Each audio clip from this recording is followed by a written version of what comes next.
Mentioned in the previous part of the course, I normally tell my students that the present perfect tense is for a finished action in the past without a specific time frame, okay? And this way it's easier for them to see the present perfect continuous tense, okay?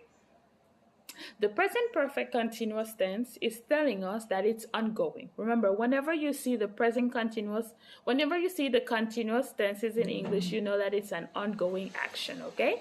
So in this particular case, it's telling us that it's an action that generated or started in the past and it continues until this moment, so the present moment, and it could even go on into the future, okay? So that's the main difference between the present perfect tense and the present perfect continuous tense. What's the structure? For the present perfect tense, we have the verb to be, the verb to have, conjugated in the present tense, then the past participle of the main verb. For example, I have written a novel. She has written a novel, okay? But in the present perfect continuous tense, we have to use the continuous form of the main verb. So the first verb that we're going to use is the verb to have, okay? So I have, you have, he, she, it has, we have, they have. So the conjugation of the verb to have. Then we have to use been. It's always going to be been, okay?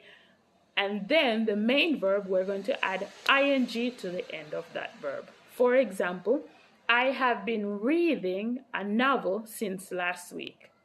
If you check the two sentences, so let's go back to the first sentence in the present perfect, okay? I have written a novel. This is giving you the idea that it's a completed action in the past, okay? We're just not specifying when we did that action.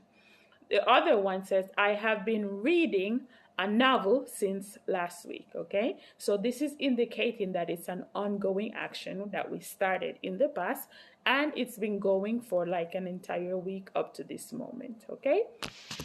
The next example, she has written a novel. This is also indicating that it's a completed action in the past, okay, without a specific time frame. The next one is she has been reading a novel since last week. This is indicating that she started the action in the past and it continues up to this present moment. Okay, perfect.